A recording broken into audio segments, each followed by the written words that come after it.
अस्सलाम वालेकुम, very good evening to all of you. Dawn news पर इन फोकस के साथ मैं हूं नादिया नकी। गुज़िश्ता रोज़ इमरान खान और बुशरा बीबी के खिलाफ सज़ा सुनाए जाने के बाद से लेके आज के दिन तक हमने देखा कि हुकूमती वज़रा की जानिब से मुख्तलिफ औकात में प्रेस कॉन्फ्रेंस की गई। इस 190 मिलियन पाउंड केस के हवाले से बहुत सारी बातें भी की गई और ये साबित किया गया उनकी जानिब से कि इमरान खान साहब की करप्शन और चोरी पकड़ी गई है।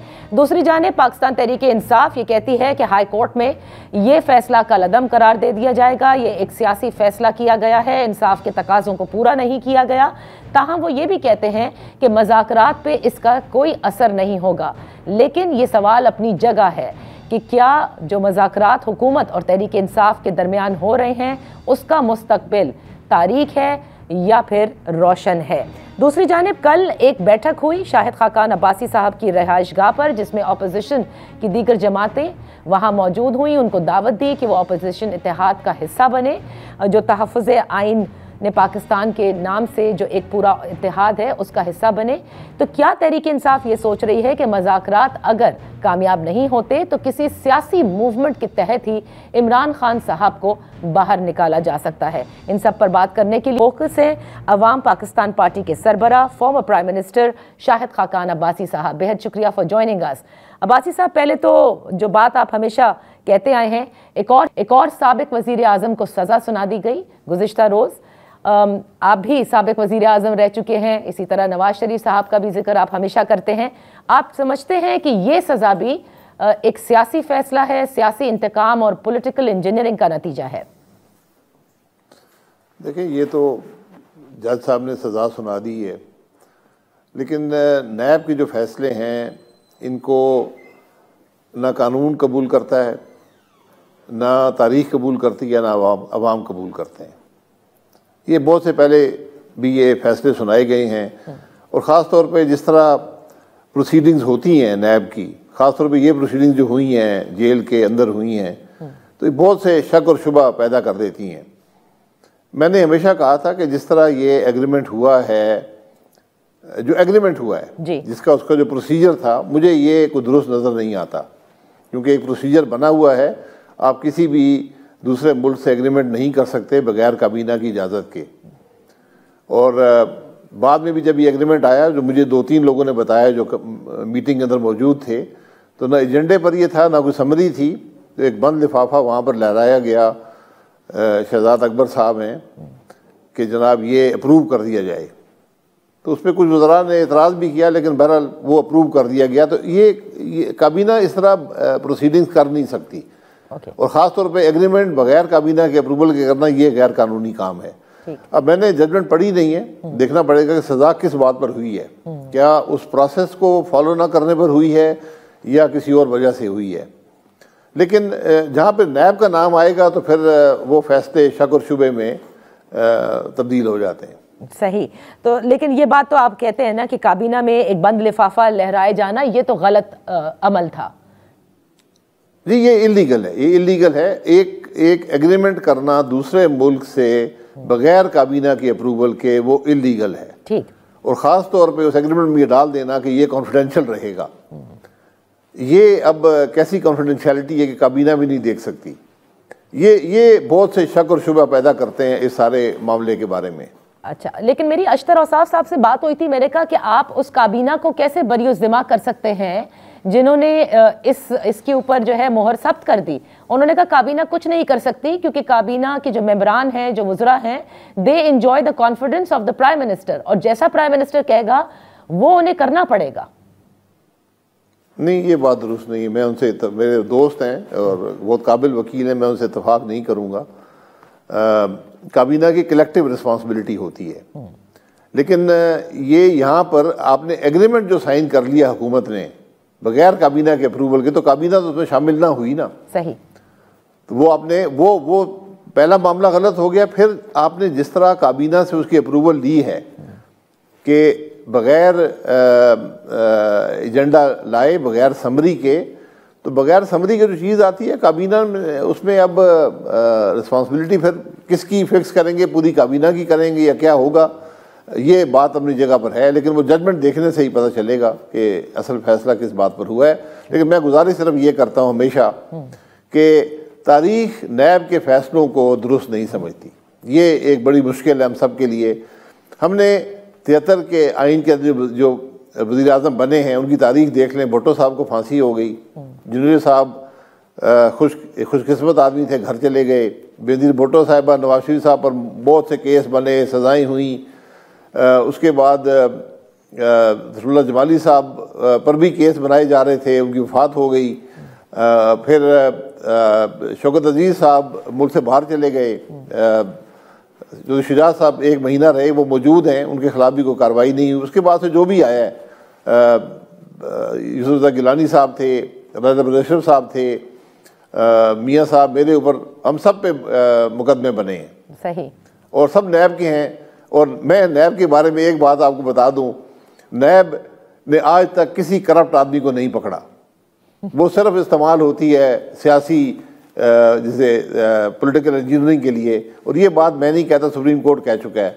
इसलिए जो फैसला नैब से आता है उसको ज़रा बड़ा केयरफुल एग्जामिन करना पड़ता है कि हुआ क्या है।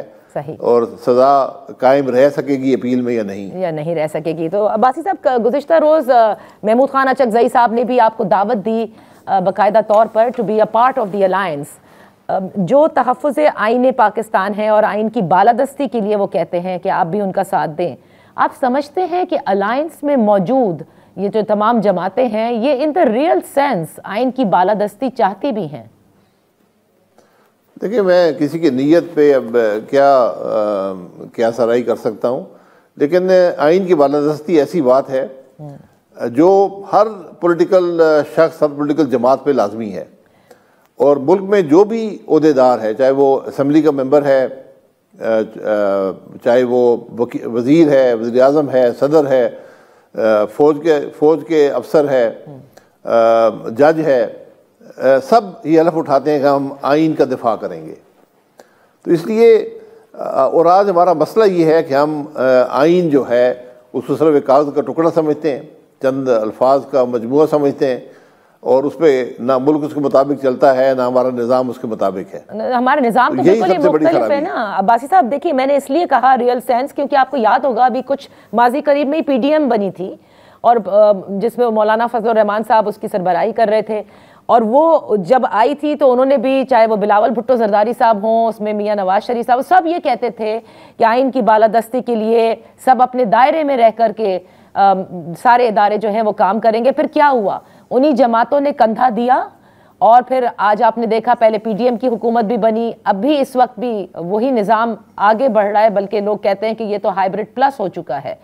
तो इसलिए मैं ये जानना चाहती हूँ कि इसी अलायंस के अंदर अभी तहरीक इंसाफ ने अपने मज़ाकरात जो हैं वो चीफ ऑफ आर्मी स्टाफ के साथ होने की न सिर्फ तस्दीक की, उसे खुशाइन भी करार दिया। तो फिर ये कौन सी आइन की बालादस्ती की बात हम कर रहे हैं? देखिए, आइन तो जब हम अपोजिशन में होते हैं तो जैसे आपने कहा कि आइन को कंधा देते हैं, जब हुकूमत में होते हैं तो आइन की जनाजे को कंधा देते हैं, तो कंधा हम देते हैं लेकिन आइन को नहीं देते। ये हमारी एक बदकिस्मती रही है कि जो भी हुकूमत में आता है वो समझता है कि आइन मेरे रास्ते में सबसे बड़ी रुकावट है, तो हर तरीके से मैं आइन को तोड़ कर, मरोड़ कर, इसको बदल कर मैं अपना मामला चला लूँ। तो ख़राबी तो यहाँ पर पैदा होती है। सही। बाकी कोई किसी से मिलता है नहीं मिलता, ये उनका हक है। पाकिस्तान में ऐसा कोई रुकावट नहीं है किसी के आपस में मिलने पर, लेकिन आइन के दायरे के अंदर रहकर बात हो तो वो बेहतर होगी। आइन से अगर आप बाहर जाएंगे तो फिर नुकसान होता है। तो अभी आपकी जमात ने ये फैसला नहीं लिया कि आया वो इसका हिस्सा बनना चाहते हैं या नहीं? नहीं, उन्होंने हमें दावत दी है। अब हम देखिए, बुनियादी तौर पे आइन की बालादस्ती पे बात करना, उस पर कायम रहना, उसके लिए कोई तहरीक चलाना। तहरीक जो होती है सोच की तहरीक होती है। आप बात करते हैं, आप इसको उठाते हैं, अदालतों में उठाते हैं। तो जहाँ तक आइन का ताल्लुक है तो इसमें कोई दो राय है नहीं। ठीक। और मेरी नज़र में आज मुल्क के मसाइल का हल इसके अलावा नहीं है। तो इसलिए हम मुशावरत करेंगे अपनी जमात में। आज भी एक मीटिंग रखी है, इसके बाद भी रखेंगे और उसके मुताबिक फ़ैसला कर देंगे। लेकिन जहाँ तक आइन का ताल्लुक है, मेरा ख्याल है कि आज सबको इस मामले में शामिल होना चाहिए। अच्छा, तो फिर अब्बासी साहब अब आते हैं ना ये मज़ाकरात की तरफ। फैसला भी आ गया है इमरान खान के खिलाफ, वो कहते हैं मज़ाकरात जारी रहेंगे। आप इन मज़ाकरात को नतीजा खेज देख रहे हैं? कुछ मस्बत निकलेगा इसमें से? क्योंकि अब तो आपके सामने वो तहरीरी डिमांड्स भी हैं जो तहरीक इंसाफ ने हुकूमत के सामने रखी हैं। देखिए, वो डिमांड्स तो पता नहीं, हमने मुख्तलिफ बातें सुनी हैं। पहले था कि इलेक्शन ही क्वेश्चन किए गए थे और उसको नया इलेक्शन करवाया जाए। अब शायद वो बात ख़त्म हो गई है, अब बात आ गई है केसेस पर और कमीशन बनाने पर। तो हुकूमत मान ले तो बात आगे चल सकती है। मतलब ये तो एक इसमें मुल्क का मामला नहीं है ना, ये तो जमातों के आपस के एडमिनिस्ट्रेटिव इश्यूज हैं कि आपने हम पे मुकदमा बना दिया है। और आप कह रहे हैं मुल्क का मामला नहीं है, इमरान खान कहते हैं मुल्क के लिए ही ये मज़ाकरात हो रहे हैं। जबकि अगर आप हुकूमत से पूछें तो वो कहते हैं हमारे तो सारे मज़बत अशारिये हैं मुआशी, उनको तो ज़रूरत नहीं है इन मज़ाकरात की। जो हुकूमत ये कहती है तो उनका फिर अल्लाह ही हाफिज़ है। जिस मुल्क की ग्रोथ नेगेटिव हो, जिसके अंदर कारोबार कम हो गया हो, रोज़गार के मौके पैदा ना हो, दुनिया में कहीं किश्ती डूबती है, उस मुल्क के शहरियों की अक्सरियत वहाँ हलाक होने वालों में होती है, तो उसके अगर हुक्मरान ये कहेंगे इशारिये मुस्बत हो गए हैं तो बड़ी बदनसीबी और नाइंसाफ़ी की बात है कि आपकी कौन सी पॉलिसी है जिससे इशारिये मुस्बत हुए हैं। ये एक कमोडिटी साइकिल है दुनिया में, वहाँ कुछ कीमतें कम हुई हैं तो आपका इन्फ्लेशन का रेट गिर गया है। दुनिया पाकिस्तान में और कारोबार है नहीं तो एक सट्टा है जिसको हम स्टॉक एक्सचेंज कहते हैं, उसमें लोग पैसा लगा रहे हैं। क्या किसी कंपनी के हालात बेहतर हुए हैं? किसी कंपनी की परफॉर्मेंस बेहतर हुई है? जहाँ हुकूमत टैक्स इतना बढ़ा दे वहाँ पर तो स्टॉक मार्केट की प्राइस गिरनी चाहिए। तो वहाँ पैसा जा रहा है क्योंकि और कोई जगह है नहीं, न रियल एस्टेट में लग रहा है ना कहीं और लग रहा है। तो हुकूमत समझती है कि हमारी कामयाबी है, तो बहरहाल ये उनको कामयाबी मुबारक हो, लेकिन मुल्क के हालात बद से बदतर होते जा रहे हैं। तो सर अब क्योंकि ज़ाहिर है कि सियासी इस्तेहकाम जो है वो मुल्क की ज़रूरत है और इसीलिए ये समझा जाता है कि मज़ाकरात होने चाहिए। अब इस हुकूमत के साथ जो मज़ाकरात हो रहे हैं, तहरीक इंसाफ साथ साथ उन्होंने कहा कि हम बैकडोर मज़ाकरात का हमने आगाज़ कर दिया है, मस्बत भी हैं, वो उससे इत्मीनान भी हो रहा है। आपको लगता है असल फैसले वही होने हैं? इस हुकूमत के साथ मज़ाकरात से कुछ निकलेगा नहीं, बैकडोर चैनल से ही निकलेगा सब कुछ? सर, बैकडोर चैनल से आप रिलीफ की बात कर सकते हैं ना। ये मुज़ाकरात में सिर्फ एक नुकाती मुज़ाकरात एक नुक्ते पर रखें कि हमने मुल्क का निज़ाम पार्लिमान के अंदर चलाना, किस तरह चलाना है, इस पर मुज़ाकरात रखें। आज ना हुकूमत अपना काम कर रही है, ना अपोजिशन अपना काम कर रही है। ये मुज़ाकरात तो ये कर रहे हैं कि जी अब कमीशन बना दें। या कमीशन बनाना पाकिस्तान का मसला है आज? केस जो है, बिल्कुल केस, मैं पहले कहता हूँ कि केस जब हुकूमत आप केस बनाए, जमहूरियत का तकाजा होता है कि अवाम के सामने केसेस रखें कि क्या केस बनाया और क्यों बनाया है।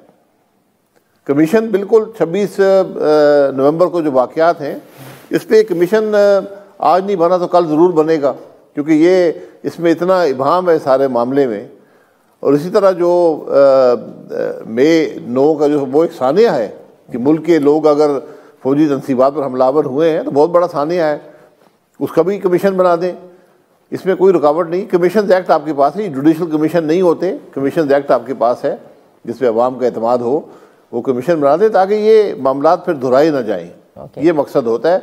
लेकिन आज मुल्क के मसाइल इससे बढ़कर हैं। आज मुल्क का हकीकी मसला मुल्क में आइन की बालादस्ती है, सियासी इंतशार को ख़त्म करना है। जब तक ये दो चीज़ें नहीं होंगी, रूल ऑफ लॉ नहीं होगा, मुल्क की मईशत आगे नहीं बढ़ेगी। मुल्क की मईशत आगे नहीं बढ़ेगी, अवाम के मसाइल हल नहीं होंगे। खाकान अब्बासी साहब, यहाँ पर एक ब्रेक लेते हैं और ब्रेक के बाद हम अपनी गुफ्तगू जारी रखेंगे। Welcome back. इन फोकस हैं सरबरा अवाम Pakistan party farmer prime minister Shahid Khaqan Abbasi साहब। माजी में तमाम तर सियासी जमातों और उनके लीडरान के साथ कहीं ना कहीं इस्टेब्लिशमेंट का स्टैंड ऑफ हुआ, फिर मामला दुरुस्त भी होते हैं। क्या अब इतना वक्त गुजार लिया है इमरान खान ने और उनकी जमात ने कि अब वक्त आ गया है कि हाँ कहीं ना कहीं अब बर्फ पिघलना शुरू होगी? सर, बर्फ किस मकसद के लिए पिघलेगी बात उसकी है। अगर ये कोई ज़ाती मामला तय करने की बर्फ है तो फिर मुल्क को तो कुछ हासिल नहीं होगा। अगर और मुल्क के बात अगर आपने करनी है तो वो एक ही रास्ता है, वो आइन का रास्ता है। आइन की बर्फ पिघलाएं, आइन के रास्ते पर चलें तो मुल्क के मामलात हल होंगे। सर हमेशा जाती रिलीफ के लिए बर्फ पिघला करती हैं, कौन से किसी आइन की बालादस्ती के लिए होती हैं? हमेशा इक्तदार के रास्ते के लिए होती हैं।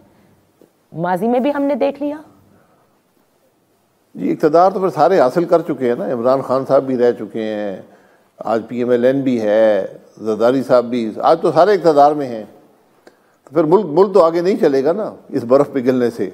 हो सकता है आपको ज़ाती रिलीफ मिल जाए, माजी में भी हुआ है, बहुत से हमने ऐसे तमाशे देखे हैं। तो तमाशों से मुल्क नहीं चला करते। सही। नवाज शरीफ साहब के हवाले से मैं कहना चाहूँगी, क्योंकि शहबाज शरीफ की हुकूमत ये कहती है, ख़ुद प्राइम मिनिस्टर ने ये कहा कि कभी उन्होंने ऐसा नहीं देखा कि जिस तरह से हुकूमत और फौज के दरमियान जो कोऑपरेशन है, I am not using the exact words, लेकिन तभी वो कहते हैं वो हमारे साथ है, सेम पेज है, यकजान दो कालिब हैं, और ऐसा मुशाहिदा उन्होंने पहले कभी नहीं देखा था।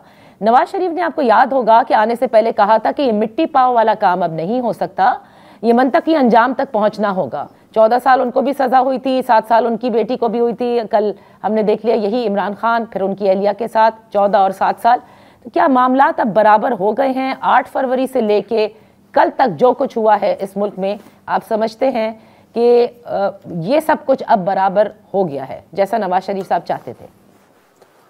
यार बराबर कर लें, बराबरी से मुल्क के मसाइल तो हल नहीं होंगे ना। मुल्क के मसाइल तो मज़ीद बढ़ गए हैं। तो ये वन पेज सेम पेज की बात, पेज सिर्फ आइन का होना चाहिए, ज़ाती पेज नहीं हुआ करते। ये ज़ाती मुफाद के पेजेस हमेशा मुल्क को नुकसान पहुँचाते हैं। आप मुल्क की बात करें, मुल्क को आइन के मुताबिक चलाएं, फिर मामला आगे बढ़ेगा। शायद हमें इन बातों की समझ नहीं है। मियाँ साहब को 25 साल की उम्र कैद की सज़ा हुई त्यारा साजिश केस में, उसकी क्या हकीकत थी वो भी सामने आ गई है। मियाँ साहब को 2018 में सज़ा हुई, वो भी आपके सामने है। उसके बाद एक और सज़ा हुई, वो भी आपके सामने है। इन बातों का क्या हशर होता है ये भी हम सब जानते हैं। आज इमरान खान साहब को सज़ा हो गई है, वो खुश हैं। उस वक्त इमरान खान साहब खुश थे, इनको सज़ा हो गई है। इमरान खान साहब लोगों को जेल में डाला करते थे। नैब के तरमीम हो रही थी, इमरान खान साहब ने नहीं होने दी, आज उसी पर उनको सज़ा हुई है। आज की हुकूमत काले कानून बना रही है, आइन की तरमीम कर रही है, कल यही कहेंगे वो बड़ी गलत थी जी, ये तो बड़ा नुकसान हो गया मुल्क का और हमारा भी। तो ये बातें पहले सोचनी चाहिए कि हम, इसीलिए एक ही रास्ता होता है, अपना रवैया आइन के मुताबिक करें, अपना रवैया जमहूरी करें, रवैया पार्लिमानी करें, इससे मुल्क चला करते हैं। ये वन पेज के दावे से कभी मुल्क नहीं चले। लेकिन आप ही का एक क्लिप जो कि बड़ा वायरल भी हुआ कि इस मुल्क की, आपसे जब पूछा गया था कि आपकी जमात भी क्या एस्टैब्लिशमेंट ने बनाई है, तो आपने कहा कि देख लीजिए इलेक्शन कमीशन में रजिस्टर कराने के लिए हमें NOC लेनी पड़ती है इंटेलिजेंस इदारों से। तो ये सिस्टम कौन तब्दील करेगा ना अब्बासी साहब? ये तो हकीकत है।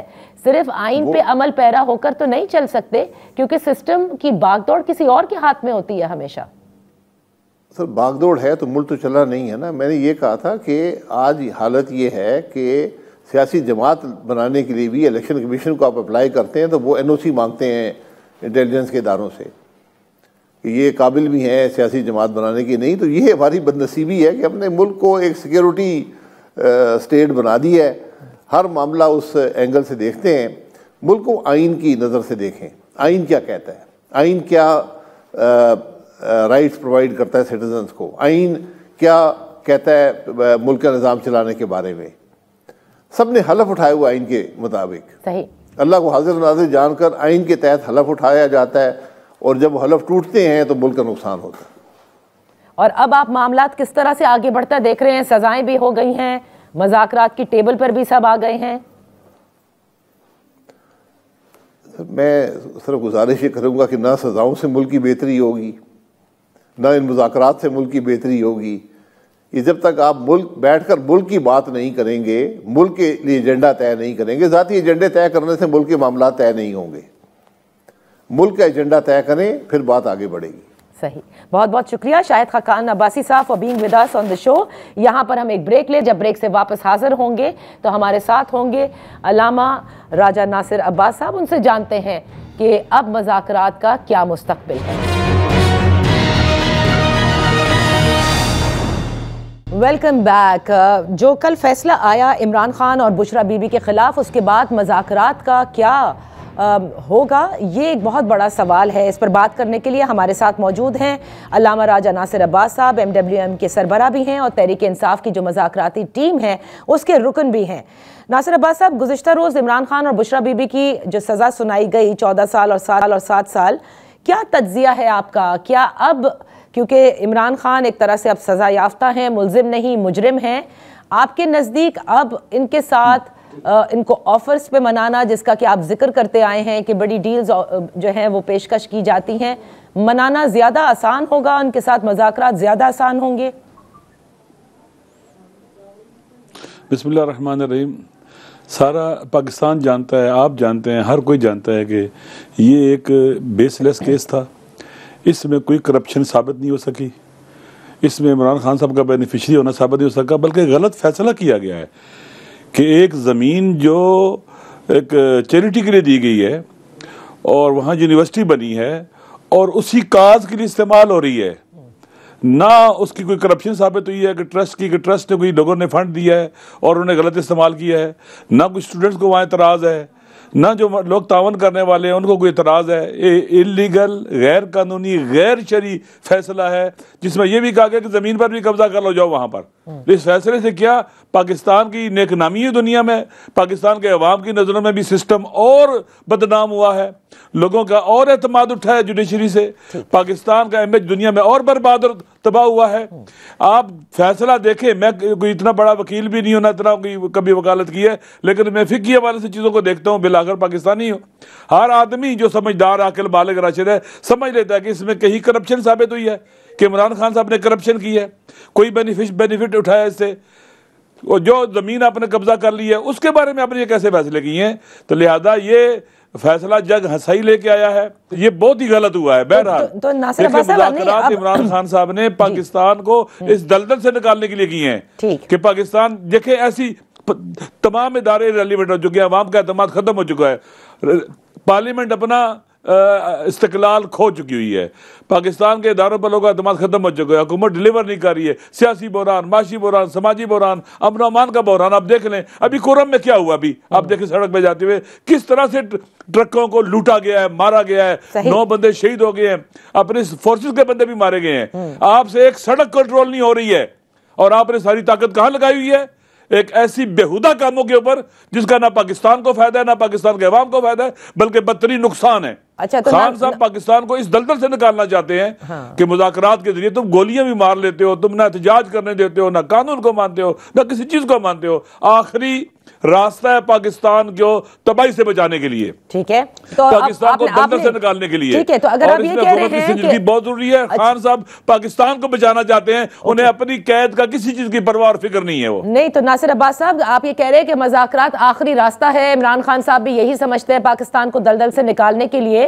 तो मैं आपसे ये जानना चाहती हूँ कि देखिए, 2 तरह के मुज़ाकरात हो रहे हैं, एक फ्रंट डोर जो हमें बताया गया, जो आप लोग जिसके आप रुकन भी हैं और हुकूमती मुज़ाकराती टीम के सामने पेश भी होते हैं, मुलाकातें भी हुई, और एक जिसकी तस्दीक आप लोगों ने की और वो थी बैरिस्टर गौहर की जानिब से की गई तस्दीक, जिसे खुशाइन करार दिया इमरान खान साहब ने भी, अलीमा खान साहिबा ने भी। इस पर एक पैगाम इरफान सिद्दीकी साहब ने कल हमारे ही प्रोग्राम में दिया। उनका ये कहना है कि ये 2-2, 3-3 दरवाज़ों से बैक वक्त मुज़ाकरात नहीं होते।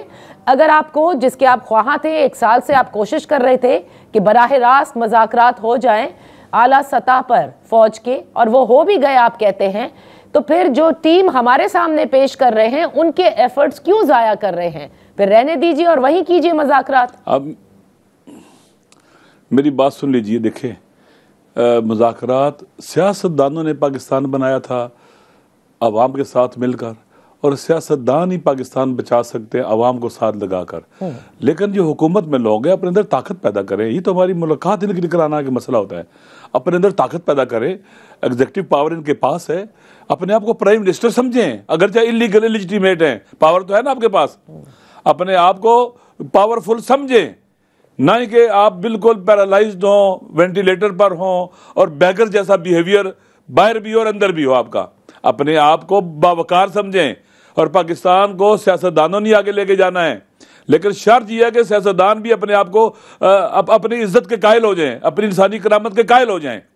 पाकिस्तान जिस दलदल में चला गया है, सबकी जिम्मेदारी है, सबकी जिम्मेदारी है। जिन्होंने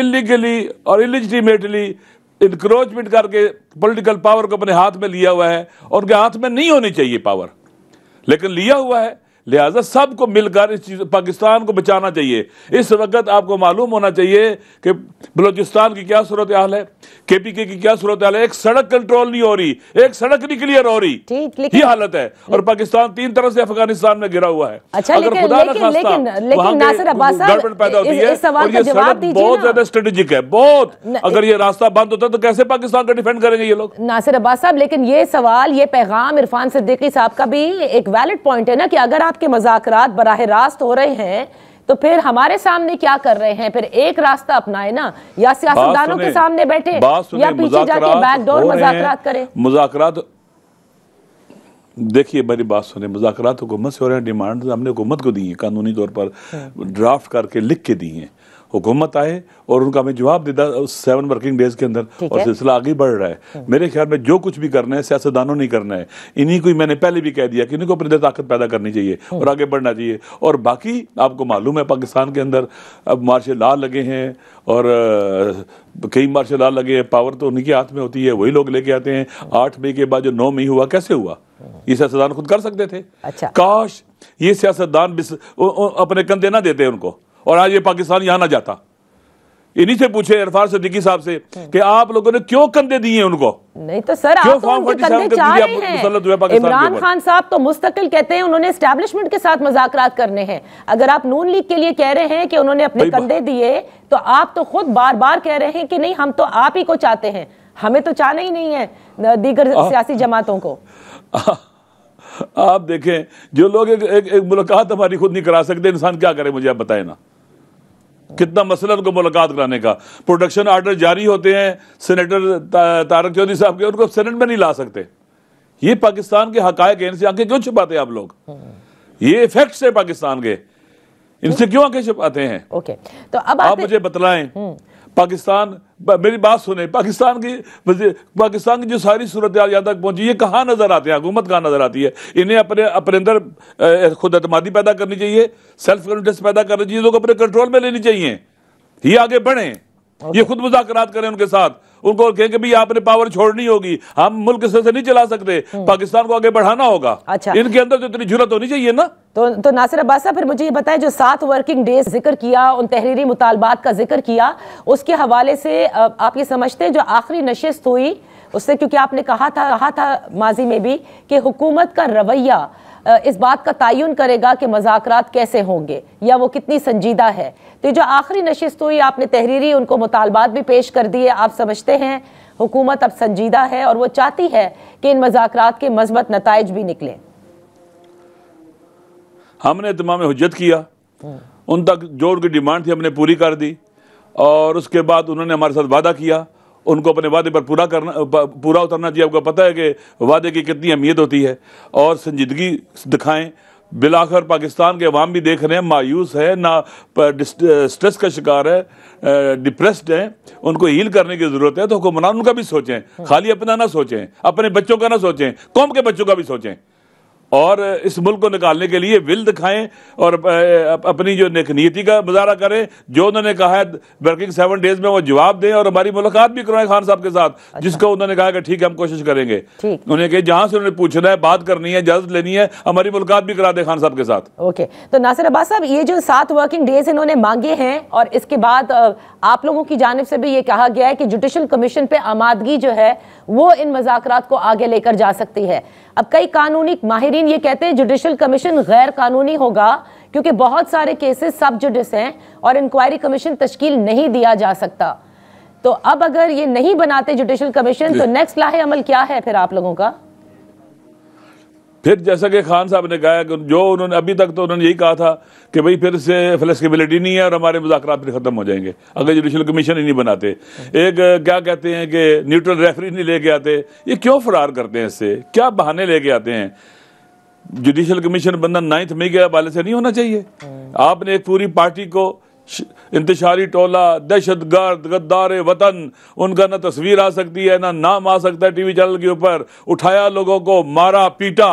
फिर आपने क्या किया? जिन लोगों ने वहां पर आके तल्खी का ऐलान कर दिया पीटीआई इमरान खान साहब के साथ, आपने कहा जी आप तो बड़े नेक हो, बड़े अच्छे हो, आप पार्टी भी बना लो, आए आपको वजीर बनाते हैं, इख्तिदार का हिस्सा देते हैं। और जो बेचारे नहीं आए उनको आपने किस तरह से जुल्म किया, या बहुत से लोगों को मार पीट के तशद्दुद करके आपने अपनी बातें मनवाई उनसे। वो रोते हैं, कभी बैठे उनके साथ आप मीडिया के दोस्त एक ऐसा काम करें कि उनके इंटरव्यूज लें जिनको उठाया गया था, जिन पर तशद्दुद किया गया था, जिन्हें हरास किया गया था, जिनके बच्चों और बच्चों को हरास किया गया था, और आज तक भी हो रहा है। वेरी क्विकली, आपने कहा अगर जुडिशल कमीशन तश्कील नहीं होता तो मज़ाकरात खत्म हो जाएंगे, तो ये मज़ाकरात सिर्फ हुकूमत के साथ खत्म होंगे? मैं ये कह रहा हूं कि ये इमरान खान साहब ने अभी तक यही कहा है कि कोई 31 से आगे कोई नहीं, कुछ 31 जनवरी से। और फिर आपने जब पहली बात ही नहीं मानी, आपने मुज़ाकरात की सबसे आसान चीज बॉटम लाइन आपने नहीं मानी, तो फिर आगे बढ़ेंगे कैसे हम लोग? ये तो एक बॉटम लाइन है, एक मीडियम लाइन, एक टॉप लाइन है हमारे मुज़ाकरात की। हमने मुल्क को बेहतर निकालने इस दलदल से,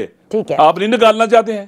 सही, आप इधर ही रुक गए हैं, आप में विल ही नहीं है, आप में जान ही नहीं है, आपके पास इख्तियारात ही नहीं है, तो फिर जाएं घर बैठे, आप यहाँ क्यों बैठे हुए हैं फिर? ओके, नासिर अब्बास साहब, बेहद शुक्रिया for joining us on focus. यहाँ पर हम एक छोटी लेते हैं, ब्रेक के बाद वापस हाजिर होंगे।